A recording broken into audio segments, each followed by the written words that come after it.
Hola, bueno, primero de todo quería dar gracias a Naucas. Estoy encantada de estar aquí porque soy muy fan de Naucas, desde que la veía en Londres en streaming hasta llegar aquí. Y por otro lado también por darme la oportunidad de estar aquí hoy, para una bilbaína poder estar en el Euskalduna en tu casa contándole a tu familia y a tus amigos qué es lo que haces en tu trabajo, pues es una oportunidad que no puedes desperdiciar, sobre todo porque lo he intentado antes y corren más que yo. Entonces, bueno, yo he venido un poco a hablar de lo que hacemos en Biocruces. Nosotros trabajamos en buscar terapias para enfermedades poco frecuentes. Yo lidero un grupo de investigación pequeñito en el Instituto de Investigación Sanitaria de Biocruces, que está en Baracaldo, no muy lejos de aquí. Y nosotros trabajamos en estas cosas. Me dijeron que tenía que contaros qué es lo que hacía y este es el resumen de mi charla. Así que ya podéis iros. Nosotros trabajamos en enfermedades neuromusculares, pero sobre todo en distrofia muscular de Duchenne. Para hacerlo utilizamos modelos celulares de biopsias de músculo y de piel. Y en lo que mejor nos hemos especializado es en cuantificar proteínas musculares. Todo esto lo hacemos para intentar desarrollar nuevas terapias. Y en concreto estamos trabajando mucho en un tipo de medicamento nuevo que se llama oligonucleótido antisentido, que es un número un poco largo, pero que básicamente es un tipo de medicina que actúa al nivel del RNA. Y hasta aquí todo, y ahora os lo voy a explicar con un poquito más de detalle. Las enfermedades neuromusculares son enfermedades de las que se denominan raras. Las enfermedades raras no son enfermedades extrañas, lo que son es enfermedades poco frecuentes. Raro es en realidad una traducción bastante literal del inglés. Y en Europa están definidas por aquellas que se dan en menos de 1 entre 2000. Enfermedades raras hay muchas, hay ahora mismo más de 6.000 enfermedades raras distintas, con lo cual, aunque tener una en concreto es muy poco probable, tener una enfermedad rara no lo es. Y de hecho, en Europa hay unos 30 millones de personas que tienen una enfermedad rara. Nosotros trabajamos en una de esas enfermedades, que es la distrofia muscular de Duchenne. En estos pacientes, son pacientes que son solo niños, uno de cada 4.000, y lo que pasa es que van perdiendo capacidad muscular. En estos pacientes normalmente van perdiendo esta capacidad, con lo cual cuando van perdiendo la capacidad de andar, luego van perdiendo la capacidad de usar los brazos y de respirar. Y por eso su esperanza de vida anda entre los 20 y 30 años. Esta enfermedad, por el momento, hasta hace muy poco, no ha tenido un tratamiento específico y lo único que podemos hacer es retrasar esas etapas con los medicamentos que tenemos actuales o con un tipo de tratamiento más paliativo o fisioterapia, etcétera. ¿Y por qué? ¿Cuál es la razón para que estos pacientes vayan perdiendo esta capacidad muscular? Porque están perdiendo músculo.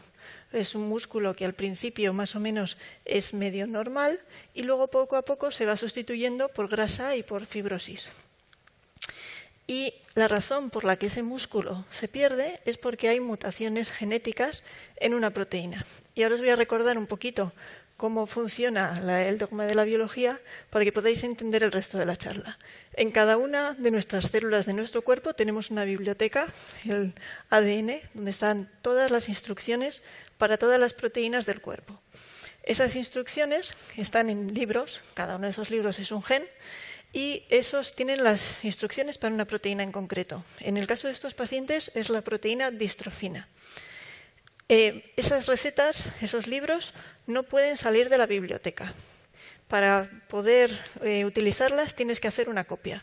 Esa copia es el ARN o RNA. Y es esa copia la que luego saldrá de la biblioteca para que se pueda traducir. Y esa copia que se hace al principio es una copia que incluye muchas cosas. Puede incluir fotos, puede incluir otras cosas, con lo cual se da, antes de poder traducirla, un proceso que se llama splicing, que es como pasar a limpio esa receta. Es decir, lo pones de forma que en la última instrucción solamente están los pasos exactos que tienes que hacer para cocinar tu receta y después ya cocinas tu proteína. Bueno, pues en el caso de estos pacientes, en esas recetas, en esas instrucciones, hay errores. En la mayoría de los pacientes de distrofia muscular de Duchenne faltan párrafos enteros y en algunos hay puntos y final que no permiten que esa receta se lea del todo. ¿De acuerdo?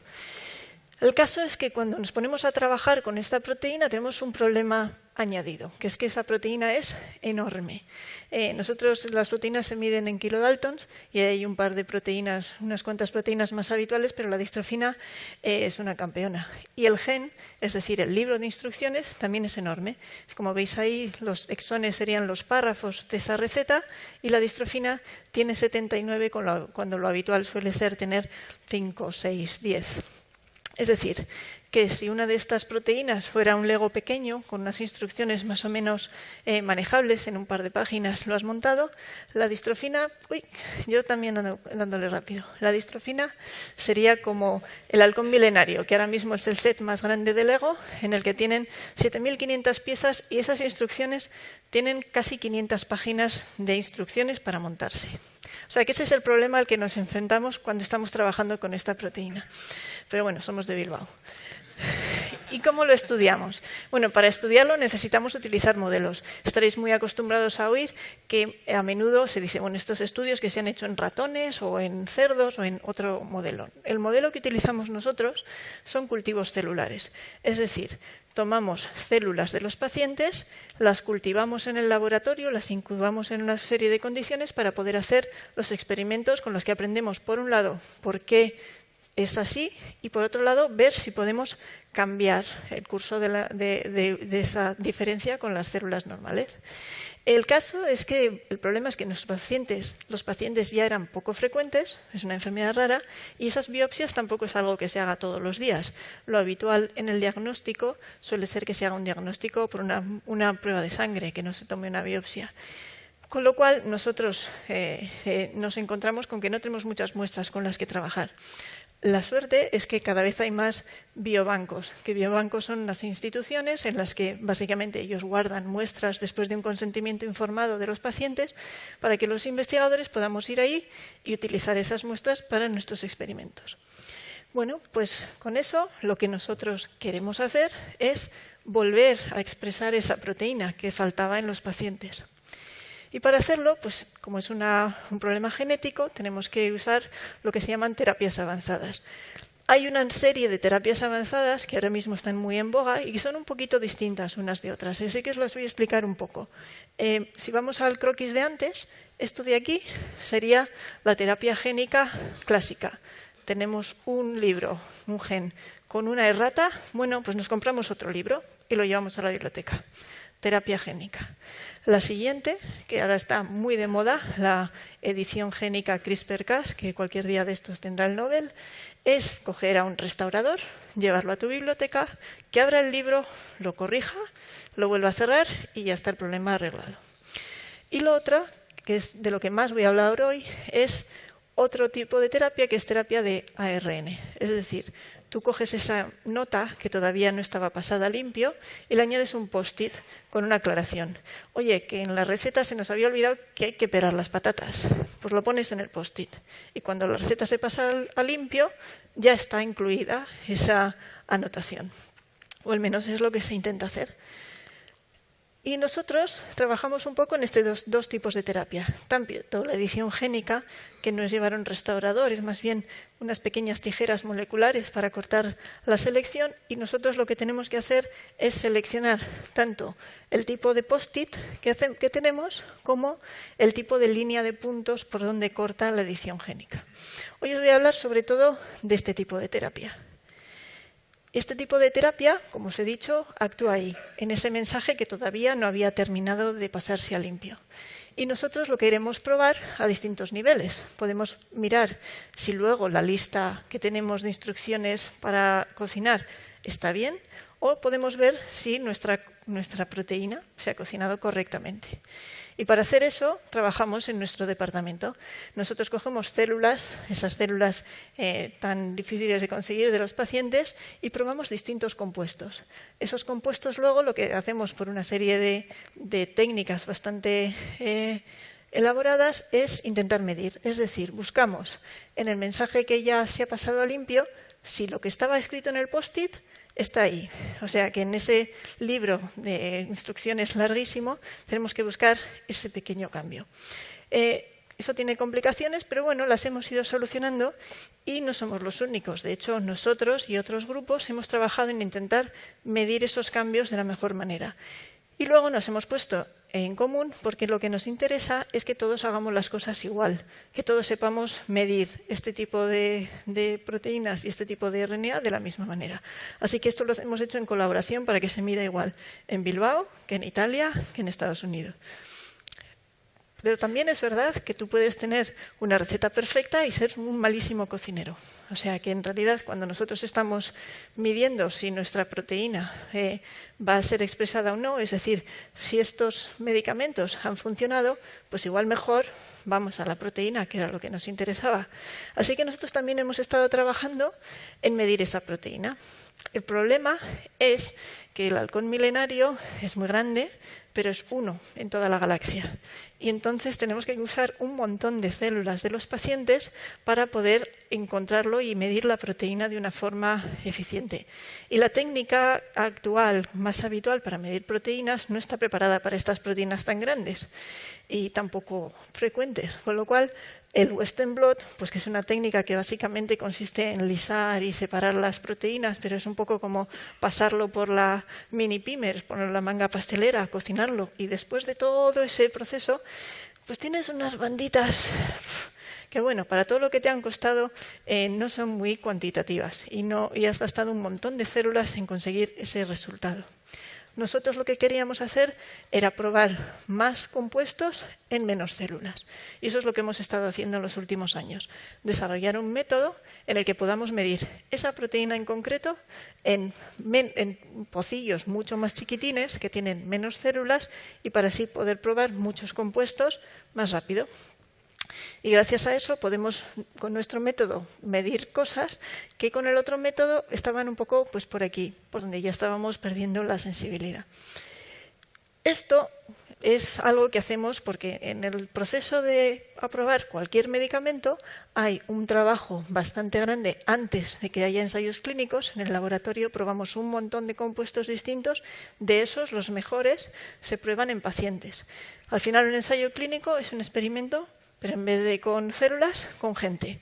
Entonces, para ese otro experimento tienes que seleccionar tus mejores moléculas. O sea que nuestros métodos actuarían aquí. Pero también nos interesa mucho ser capaces de evaluar cómo han funcionado de bien esos ensayos clínicos. Es decir, cuando a los pacientes se les da el compuesto, ¿ha funcionado o no ha funcionado?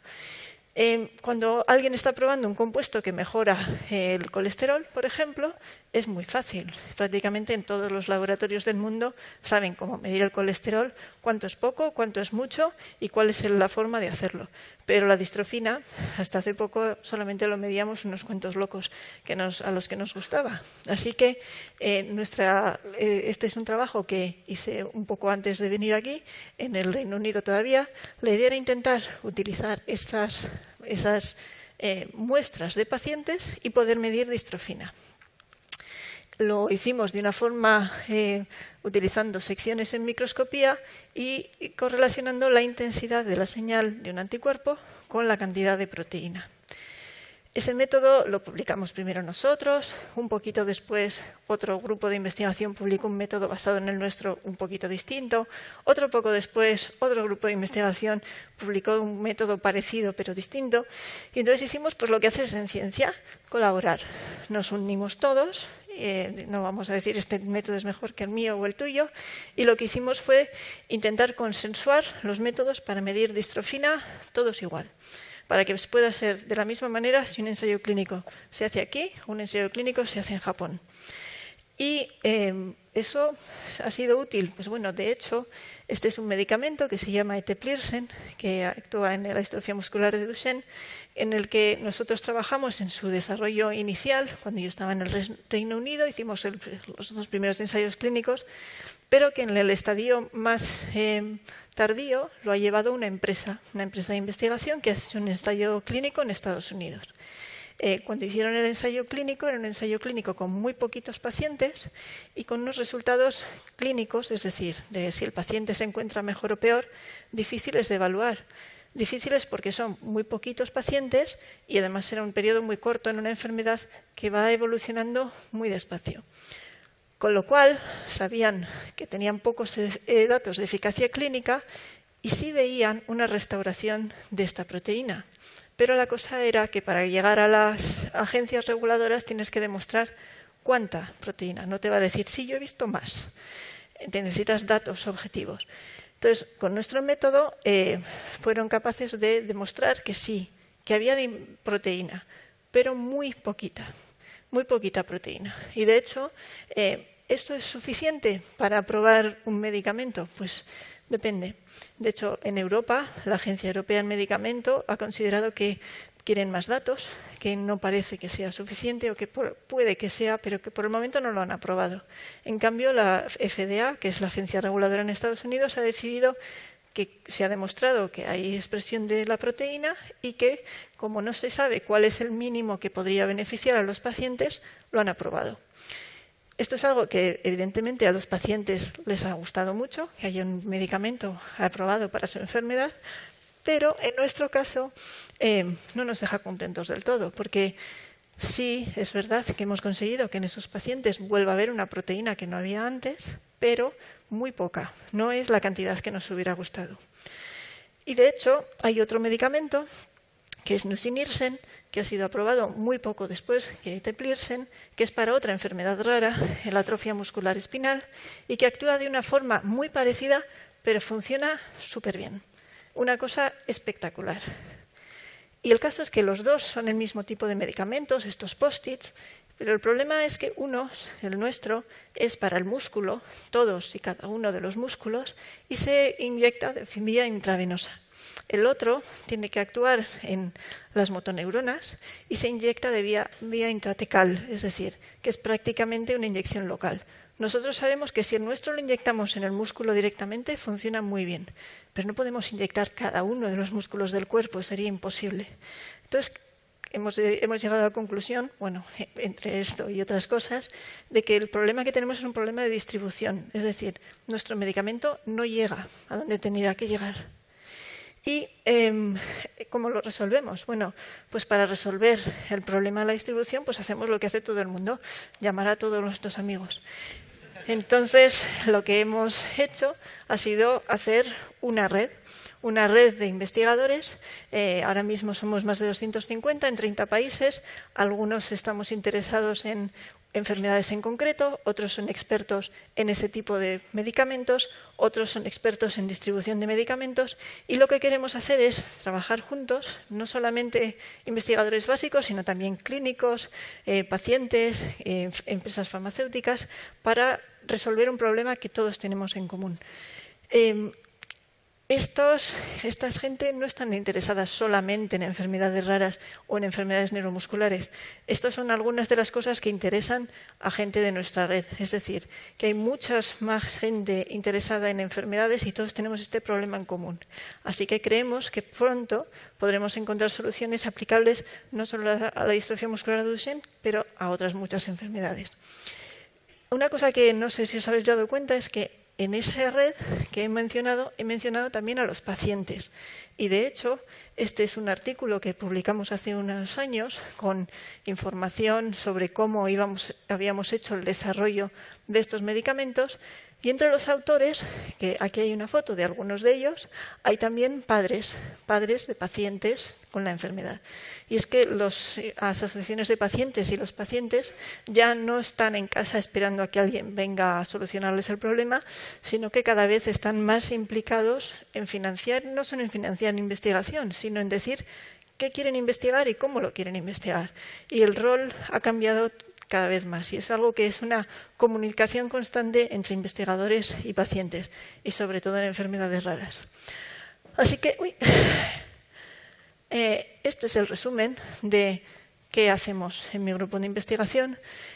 Aquí tenéis el resumen, pero supongo que para ahora ya sabréis más bien que en realidad lo que hacemos nosotros es evaluar terapias, intentar desarrollar métodos para evaluarlas mejor y sobre todo colaborar, porque en investigaciones raras es casi imposible trabajar solo, en ciencia en general, pero ya en una investigación rara, en enfermedades raras en las que hay un caso en un país y otro caso en otro, es prácticamente imposible.